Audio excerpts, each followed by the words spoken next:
Hello, Ambush, and welcome to this week's episode of the Desert Tiger Podcast here with me, Colton G. And this week on the show, we are joined by Derry Grehan of Honeymoon Suite. And we're talking about the band's new single, Find What You're Looking For. Yes, the band continues to stay in the light as this new single sees Honeymoon Suite back on the charts for the first time in 19 years. And we're going behind the music of this new single of Honeymoon Suite's upcoming album here today with Derry Grehan. And you're going to be hearing the track too, but that's not all.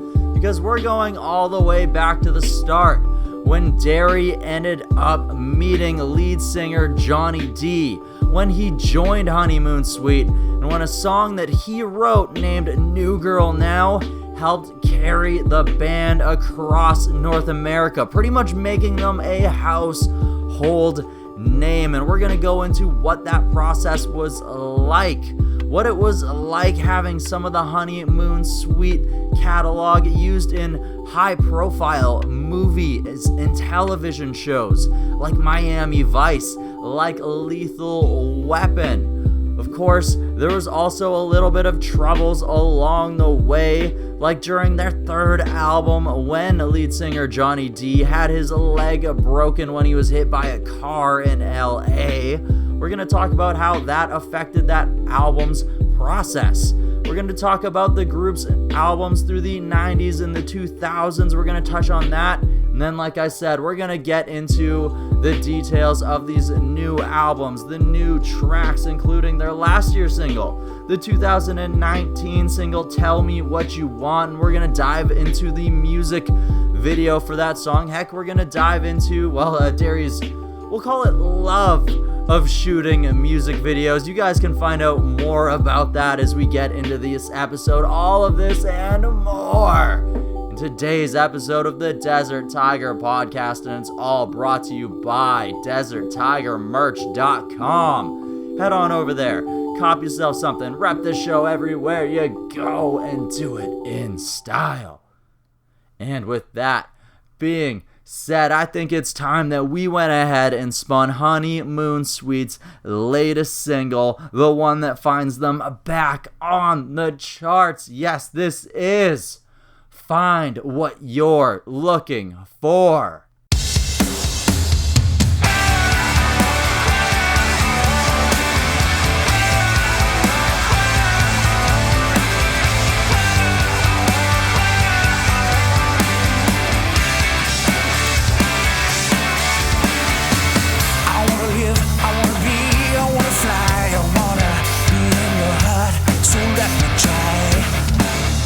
Our time, our place, our dream, and it's a real thing, it's always been. In a moment, it could change forever. Don't let it slip away. This could be right. This is your life. I hope you find what you're looking for.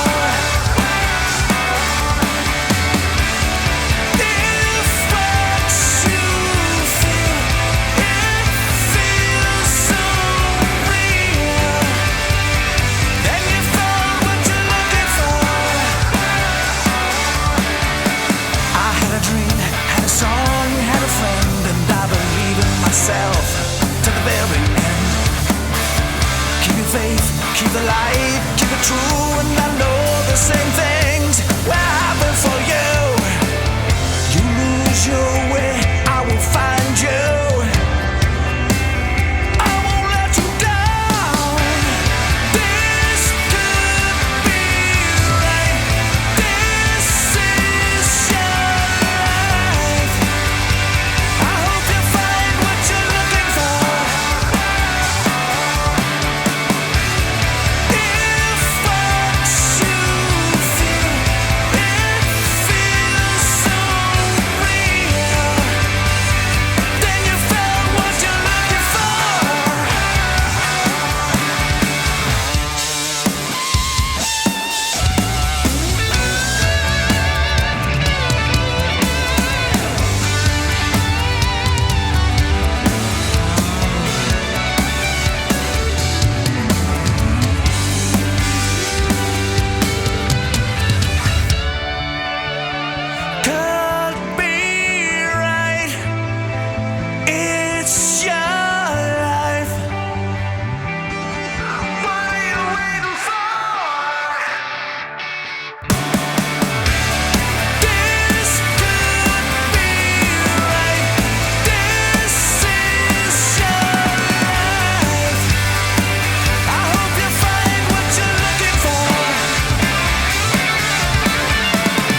the Desert Tiger Podcast.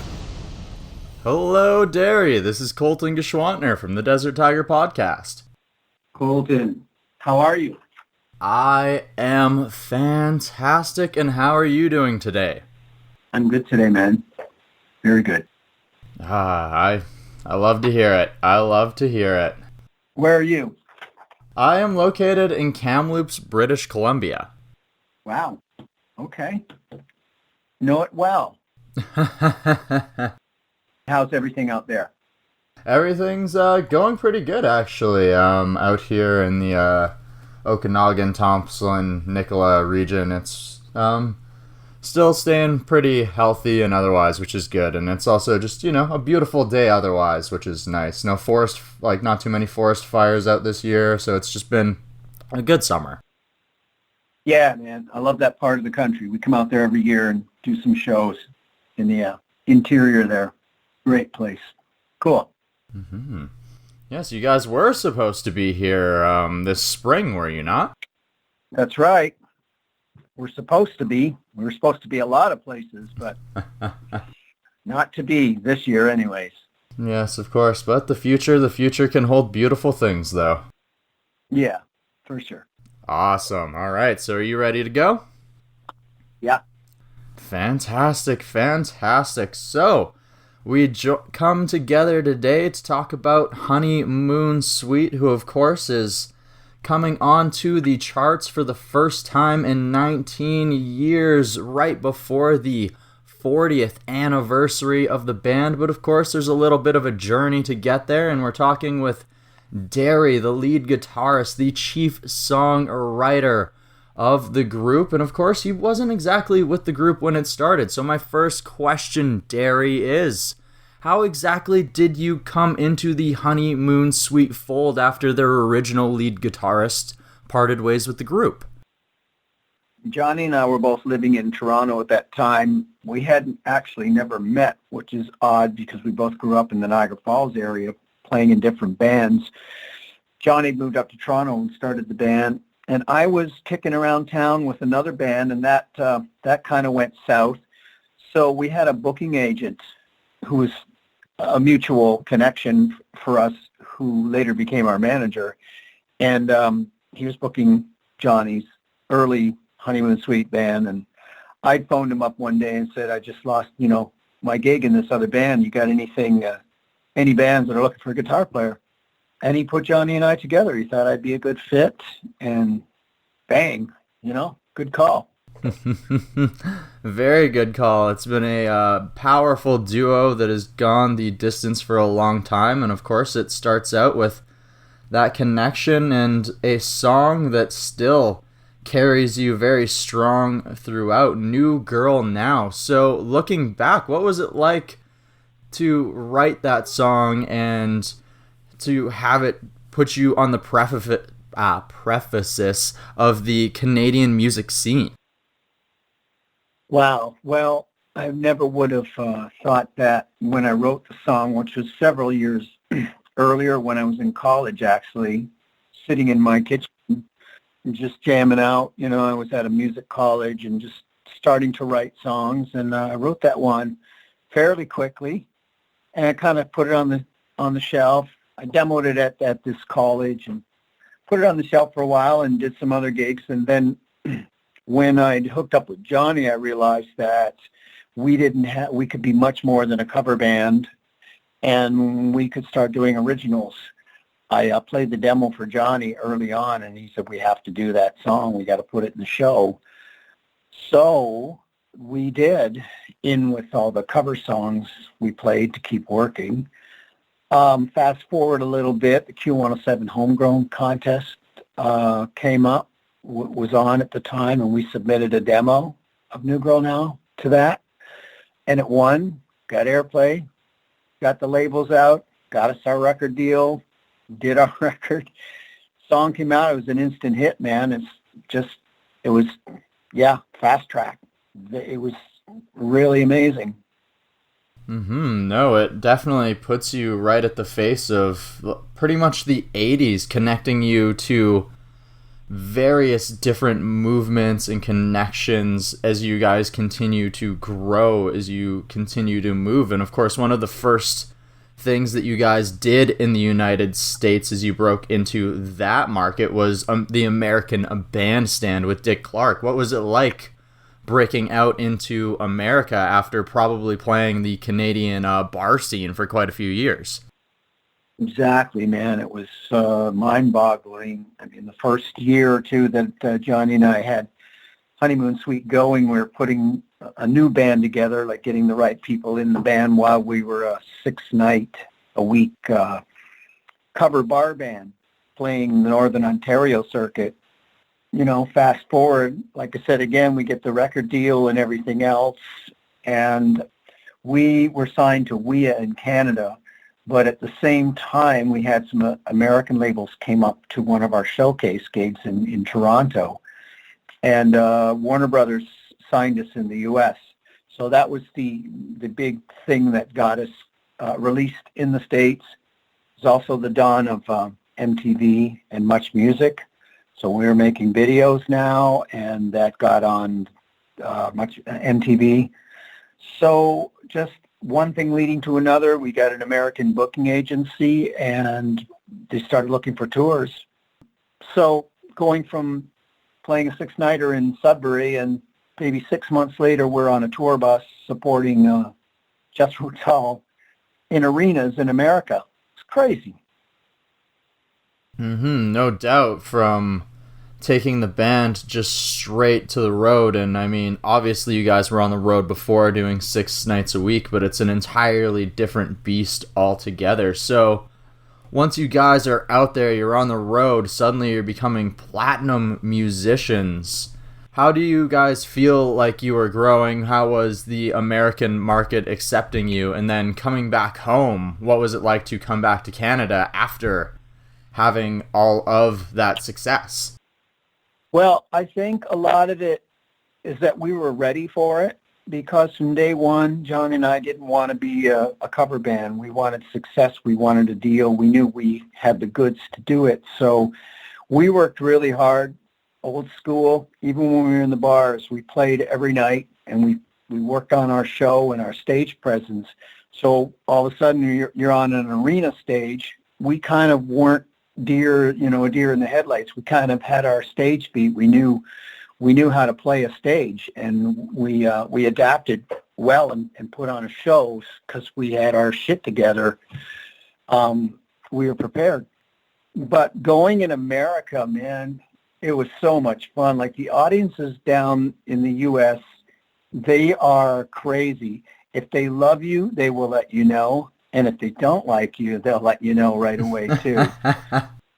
Fortunately, we connected with the kids down there and the audiences. Even opening for a band like Jethro Tull with an older audience, we were accepted for the most part. You know, I thought people would throw stuff at us because we're so different. But that was just an amazing experience. We connected, and people loved the band. We got such great reception. And, of course, then coming back to Canada with all this other stuff going on, record going platinum and whatnot, and the videos going crazy on Much Music, we were able to come back and actually headline a short time later in Canada doing the hockey arenas. So, again, I can't, it's all such great memories. For us, it's like a dream coming true. Okay, so you mentioned a few times the importance of the music videos of that time. So how fun was it to do videos at that time, and sort of how, like, of course, music itself has changed, but so has the music video game. So comparing, say, the most recent music video that you guys released for Tell Me What You Want to, say, the 80s, what sort of vibe was it like back then? Videos are not fun to make. Let me tell you, any band, they're actually a lot of work. They're torture sometimes, but they have to be done, because they're really important. And people see your video, and it's like 3 minutes of this amazing footage, and, you're going crazy, but they don't realize that it took 3 days to shoot that stuff. It's like a lot of sitting around and waiting, a lot of long hours, like working all night. But that's the part I don't like. But you do it, and the end result speaks for itself. So I'm glad we did all those videos. And again, the one we just did for Tell Me What You Want, again, it was the same thing. We were in a factory. We shot in there for 2 days in the middle of summer, and it was sweltering hot. But you put on your game face, man, when the cameras are rolling, and we knew what to do. You just push through, and at the end of the day, you get a great video. So I don't mind making them at all because I know it's important. Mm-hmm. Well, and you also had the opportunity to work on a couple other videos, even if they weren't necessarily your favorite thing to do. Of course, being able to even work in a Pepsi commercial in 1986, which happened to be the first commercial to air in the USSR. So how did you earn that opportunity? And knowing that now that you were kind of a piece of history in that part of the world, what was that like? It was kind of, freaky in a way. I mean, it wasn't something that I was looking for at all. It's just one of those, right time, right place things that happened. We were spending a lot of time in LA during that period doing other things, tours and interviews and recording and that. And a manager came to me, my manager, and said that through Warner Brothers, somebody had contacted him. Pepsi was shooting this big commercial in LA, and they'd auditioned a bunch of guitar players or a bunch of actors who looked really great on film, but you hand them the guitar and they didn't look natural because they weren't guitar players. So my manager called me up and said, there's this commercial. I don't know if you want to give it a shot. Just go down to Melrose and Vine or wherever it is. Just go down there and do an audition. So I think I walked in and they gave me like a tennis racket or something. It was so hokey. I didn't really take it seriously. So I just auditioned. I just synced along to the track that they had, and then I left. And a couple days later, he called me and said, they want you to do the commercial. So I'm like, what? It was a fun, again, like I said with the videos, that thing took 6 days to film in LA in a warehouse because it was Pepsi and it was a huge, huge budget. Mm-hmm. Geez, I've got a lot of mileage out of it. It wasn't something I intended to do, but I did it because at that point it's all good for the band. It's good for exposure. It's all good for us, so I did it. And it comes back to haunt me now over and over. Well, of course, you also had the opportunity to use your music or writing skills in the film world as well. Being able to write songs for movies such as The Wraith and Lethal Weapon, and even having your tracks used in various TV shows and movies, with one of your tracks even being used in Miami Vice, which, must have been a lot more easier than the film method. What was it like having your songs being used in movies and film? And what was it like writing songs specifically for these sorts of situations as well? Well, first of all, we didn't, all of the songs that we've had used, picked up for film and whatnot, those are songs that we'd already released on our records. So we didn't actually write any songs for the movies. Nobody came to us and said, can you write the title track for this song? It was kind of after the fact, except for Lethal Weapon, which was not written by us. That was presented to us as a demo when we were recording with Ted Templeman, our third album in LA. That came to the studio one day as a side project, and Ted asked us, there's this new movie coming out called Lethal Weapon, and they think your band would be perfect for it. Here's the demo. So we cut it, and the rest, it got in the film. As for the other songs, the movies and the TV, especially Miami Vice, they must have loved us because they used three of our songs in 3 different episodes, including the final series finale of that, the last episode of Miami Vice, which they used Bad Attitude. It's pretty amazing. I mean, we must have had a good friend in the music department. Those kind of things just came through the label or through a really good publisher who would be looking for sync and movie stuff. As the songwriter, I was just on top of the world because it's great for me to have that happen, and it's great for the band. I was very happy about that. No, there's a few fans of the 80s and people who lived through it say that there's some iconic moments that they felt led to what was the ending of that movement, and hearing Honeymoon Suite in the finale of Miami Vice is definitely one of those moments for a lot of those people. Yeah. I mean, it's really a thrill to go to a movie theater or to watch TV or something and then hear your song come in at some point. And a lot of times they'll only use 5 or 10 seconds of it, but it's still very cool to have that happen. And the pay is pretty good too. That's never too bad at all. So you mentioned your third album, Racing After Midnight. Of course, during the production of this album, when you're getting to LA to create this album, your lead singer, your songwriting partner, Jonnie Dee, ends up getting his leg broken after getting hit by a car. So what was it like to suddenly be without one of your biggest songwriting partners? And what was that album just like? Because you guys brought in a friend to help you with the recording process.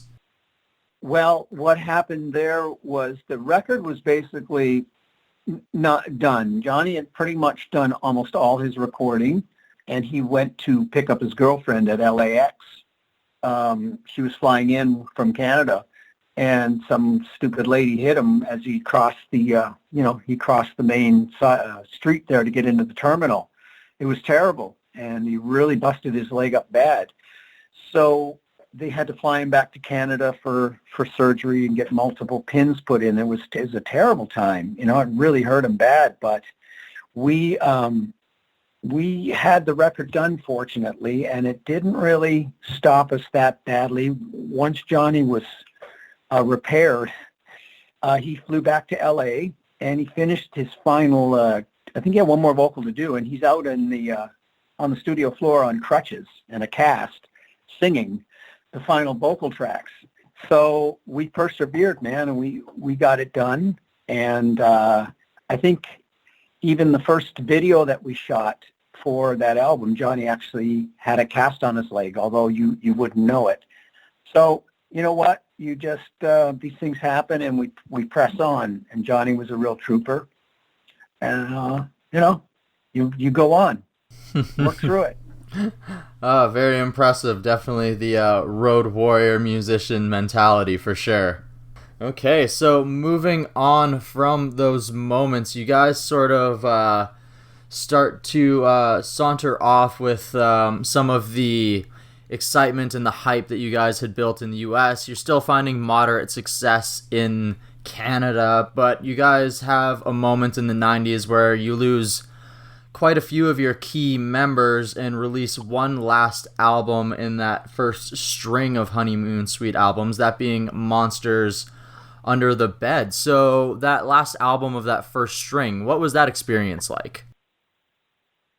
Monsters was a different record for us. It was our last one for Warner Music.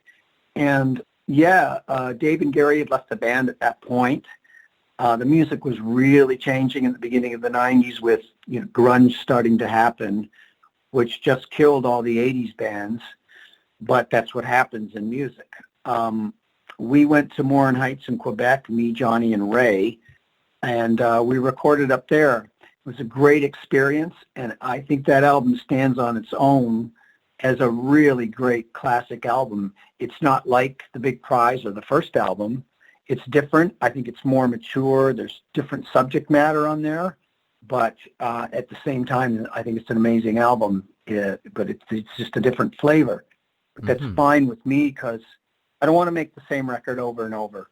And you've got to challenge your fans sometimes that you might do something a little bit different.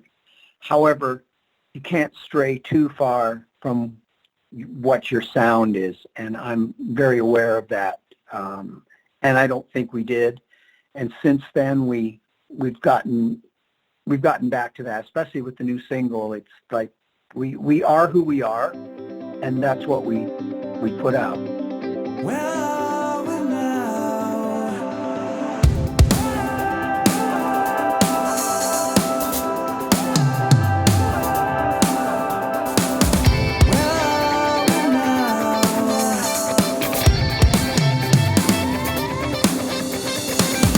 This is how it starts. The seams come apart. When did I stop to be your burning heart? We both waited for, wanting something more than letting days and days go by unanswered for. Where are we now? Tell me what you want. Tell me what you want. I can read your mind, girl. You said it won't be love. Now it's not enough. Where am I in your world? I'm trying, I can't take anymore. Tell me what you want, tell me what you want. I feel I'm getting played, true colors never fade.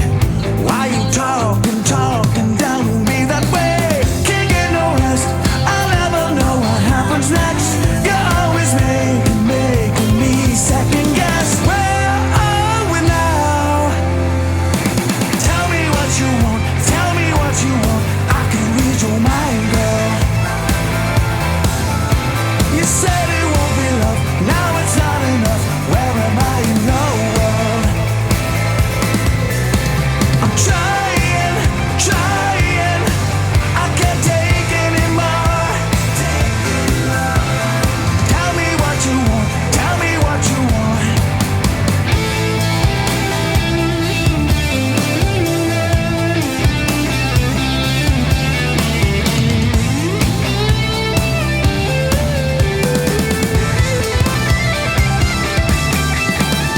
Tell me what you want, tell me what you want. I can read your mind, girl. You said it won't be love, now it's not enough. Where am I in your world? Tell me what you want, tell me what you want. I can read your mind, girl. You said it won't be love, now it's not enough. Where am I in your world? I'm trying, I can't take anymore. This fire, don't burn no more. Tell me what you want, tell me what you want. The Desert Tiger Podcast. Before we jump back into the return to the new sound, I just want to touch briefly on the 2000s records like Lemon Tongue, which probably was your most explorative record when it comes to sound. So, like you just mentioned, you took some time with Monsters Under the Bed with Lemon Tongue, a little bit of a break in between just for various reasons, but you still continue to explore before returning to a bit more of your classic sounding Clifton Till. So what was the Lemon Tongue experience like, and was it a conscious decision to return sort of to that classic sound that you had, or did it just sort of come naturally once you transitioned back to it? When when you make a record, it's really like a snapshot in time for where you all were and the music you were writing. So Lemon Tongue was like the one after it, which was Clifton Hill. These were independent albums that were not a large budget records, and we were doing them kind of like on our own. I think they stand alone as their own. There's something great about both those albums, But Lemon Tongue was a little bit different. I think we strayed from our classic sound. I think that maybe I was a little influenced by the grunge and the new music that had come in during that time. And it shows in the writing. It is different. There's some interesting things on that record, but I don't think it's the classic sound of Honeymoon Suite. That's the process you go through, and it's just another side of our sound. Some people actually like that record. It's not very well known, but it was the best we could do at that time, and that's what you do as a band. To me, it's more important to keep writing and putting music out every so often, and just to keep things going, and that's what we did. Okay, awesome. So let's talk about the latest decade, moving into the last few years. Of course, the last decade has sort of been a little bit different for the music industry. Lemon Tongue, Clifton Hill, like you said, were a little bit more independent records. You guys released an EP in 2016 called Hands Up that was released through, what was it? It was Pledge Music in 2016. And now you guys are signed with a record label again. So what has it been like sort of to navigate this streaming landscape? Yeah, well, as you know, the business has changed so much since back in the day in the 80s when you had record labels signing bands and you had large budgets and you're actually selling albums and CDs. It's not like that anymore and hasn't been for a long time. So with the advent of home recording, a lot of studios have closed up and a lot of bands are making records in their garages or in their home studios, which isn't a bad thing. But we would, like I said earlier, keep on. I keep writing, and I'm always pushing Jonnie to make new music, and we always find a way to do that. So, yeah, the new album. First of all, the Hands Up, yes, it was a Pledge Music thing, which was a great way to get an album done at that time.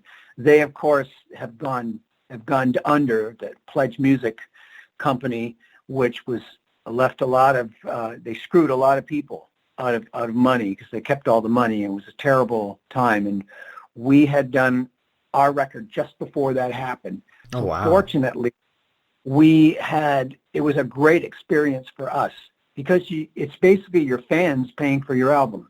So we tried it, and we got an amazing response. We got a great amount of money raised, and we put it into the album. And it was a really cool experiment to get that done, using your fans' money to write and record and release a record. And I think it's a great album, and I'm happy that we did that. But, of course, I'd never go through that again because it's a lot of work. And what they did to people, the hundreds of thousands of dollars they screwed people out of, was terrible. And I'm glad that we just missed that bullet. Moving on now to the new album, yes, we haven't had a label in a long time like that.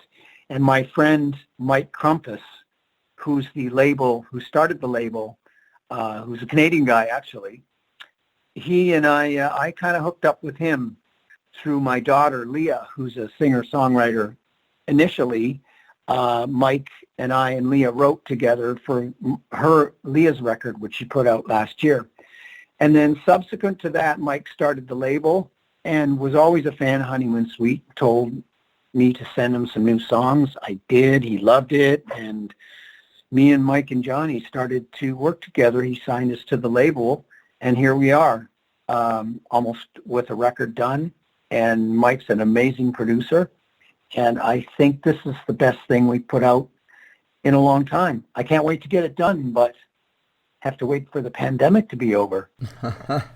For sure. And even with this little breakup due to the pandemic, the fans and the listeners seem to be agreeing that this might be the best thing that you guys have released in a long time, with both of your singles getting a lot of really good feedback with Tell Me What You Want and Find What You're Looking For, especially the later, is it's your first single to chart in over 19 years. The last time I checked, it currently sits at 23 on the Billboard mainstream rock charts. What has it been like to finally see your names back up on the rock charts and to just have this wellspring of just positive feedback for this new music? Well, I couldn't believe it at first because it's been, again, because I said radio has changed so much. Rock bands finding a very hard time getting on the radio because the charts are all hip-hop and pop. And I didn't think we'd be on a chart again. And I accepted that. It's not because our music's bad. It's just radio is not like that anymore, unfortunately. But then I hear it, getting airplay in Canada. It was very organic. It was kind of out of the blue. It's on the charts. And I'm like, you're kidding me. But no, it was. And people love the song. It's very strange. And I hope radio keeps going in that direction where they actually start playing the music that they want to play, maybe on a regional basis, maybe getting phones from people calling in the way it used to be, and the music kind of getting played like that and not programmed by some corporation. It's really great. What can I tell you? No, it's really definitely hearkening back to the day where you don't just get that 1 hour of the day where you get to call in, make a request. You feel like you can call in and get to know your radio DJ and ask them for your favorite songs, and it's really nice to see that movement coming back. Yeah, it's the way radio should be. It's for the people, it's for your fans, not just the listeners. Absolutely. So, of course, we touched about the music videos earlier, and I know that it's not really exactly your favorite part of this world, but Tell Me What You Want was probably your first music video released in a very, very long time. So what was it like to finally have that experience again? Did you go into it? Were you dreading this moment, just knowing that before you didn't really exactly like it, or did you come out enjoying it more than you thought you would? No, it was like similar to having your song charting. These are things that, although we've never stopped touring, we're always out there touring and playing shows. The radio charting and the video element of our career has been gone for a long time because of the change in the business. But shooting a video for that song, again, I was a little apprehensive. I'm like, you really want to do a video? Well, man, I hope we look good. And it came out great. It was something that I was a little apprehensive about because it's been so long, when there was a time when we were shooting videos constantly. So it's like riding a bike, and we just got back on that, and you go, and I think we did it in a factory in the middle of summer. And it took 2 days of shooting day and night, and we just did it. It's like riding a bike, and I think it looks really great.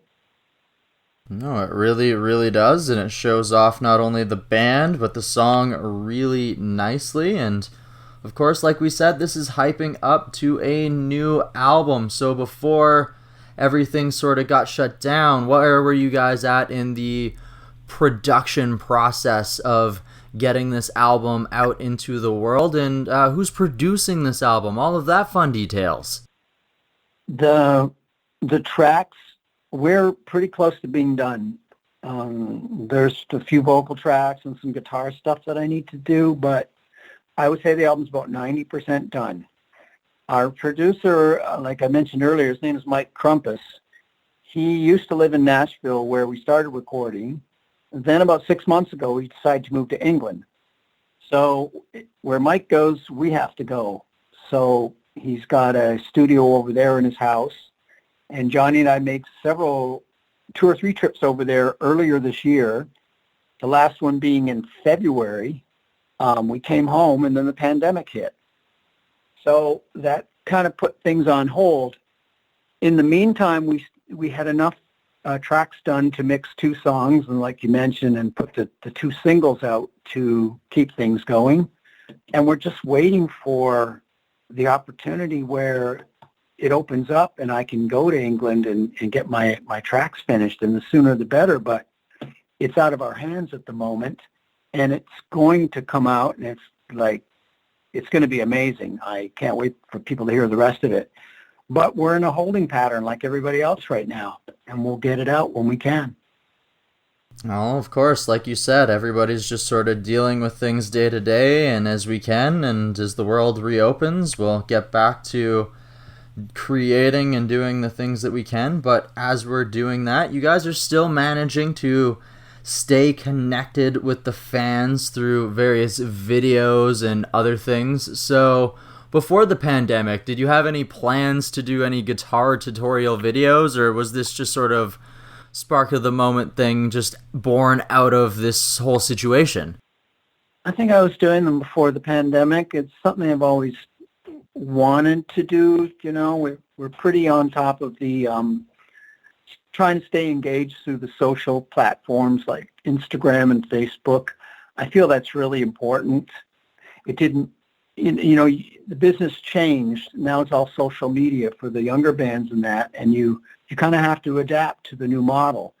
But in a way it's good, because if we release something or we put something out on Facebook or Instagram, it's instantly all over the world. So we're connecting with fans in South America and Germany and Japan and instantly, which is a great thing. So I've always wanted to, I would get a lot of guys sending me, messages or on our Facebooks, asking me to show them how to play this solo or how to play that song. And I thought it'd be fun. So I started doing a few little things myself just for fun, and the fans loved it. So when I can, I'll be doing more of that. Yeah. Fantastic. And of course you guys have also opened up the Honeymoon Suite vault. So is this some things that you guys had like archived and well done, or was this all of this classic keepsakes were they just in somebody's attic and you just stumbled upon them one day, or how did that come about? Well, yeah, I mean, there's so much history. In order to keep your content out there, there's so much video and old photos. I mean, you're talking 35 years of history, and it's nice to mix it up. If that's what you're talking about, we'll post some of the older stuff, along with the newer stuff. It's just great content that keeps the fans engaged. Mm-hmm. All right, for sure. And of course, some of those other things that seem to be coming back is through the years you've had some very classic guitars, and in the Tell Me What You Want video, you sort of revive one of those classic guitar designs. It used to be on a Kramer before. It's your classic yellow tire tread. So what was the decision to bring that back, and what guitar are you playing it on right now?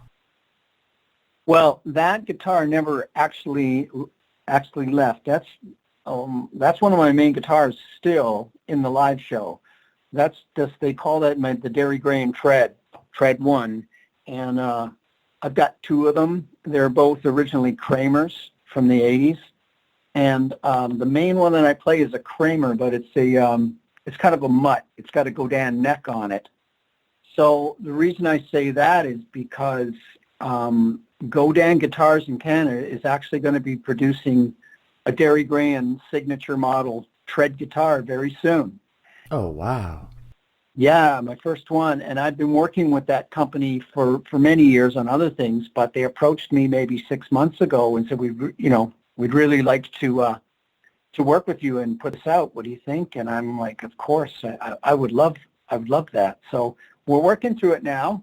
It's really exciting. I'm getting a prototype soon, and it's going to be available hopefully later this year, the tread model guitar. And it's basically my main one, but on stage, I have Strats and I have a Les Paul, and Yeah, I've got tons of guitars, but the ones on stage, the tread, they just love that, and I'm going to continue to play that mostly.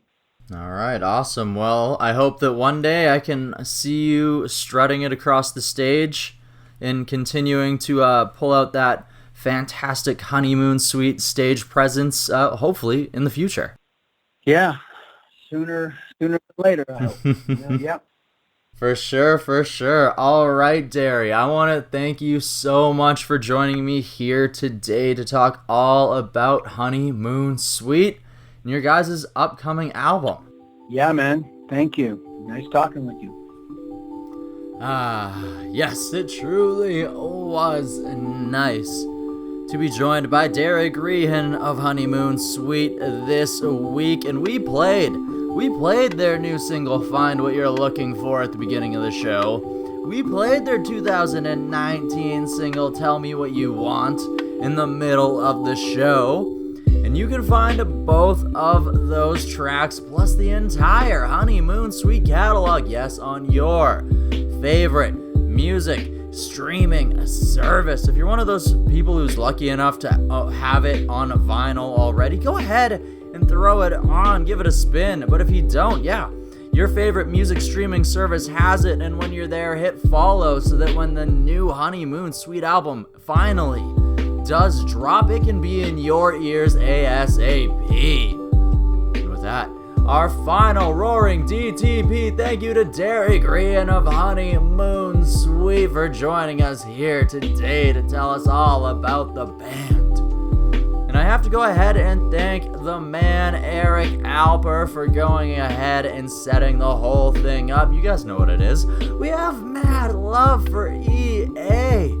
We also have mad love for you, the loyal, dedicated Ambush, for tuning in once again to this week's episode of the DTP. If you're new, if this is your first time listening, or if you just haven't joined the Ambush, it's super simple. All you have to do is hit subscribe on your favorite podcast listening service, maybe the one you're using right now. You can also support this show by reviewing us. 5 stars would be fantastic. You can share this episode.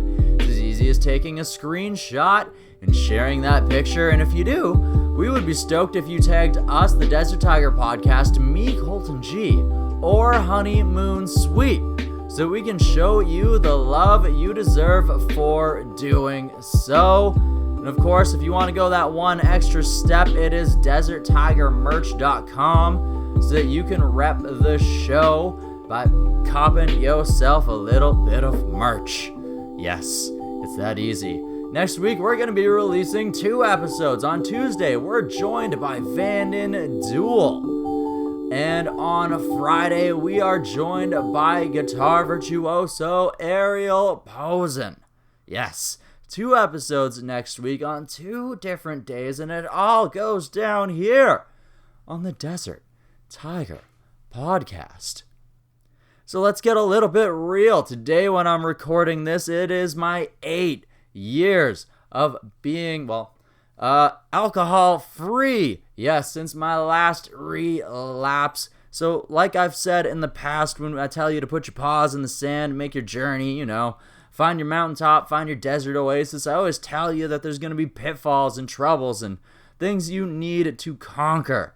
Well, that was one of the things that I needed to conquer 8 years ago, and since then, I have toured Western Canada as a musician, helped a band put out an EP, started a podcast that has released over 100 episodes and been listened to in over 80 different countries by over 100,000 times. And I've also reffed as a professional wrestling referee, just to name a few things. And you too can go out and achieve incredible, amazing things, because you deserve to have that opportunity. And you should go out there, find your desert oasis, find your goddamn mountaintop, climb to the top, let your voice roar out across the canyon, across the valley, and let its glory reach the people that it needs to. And until next week, bye-bye. And stay beautiful because you are.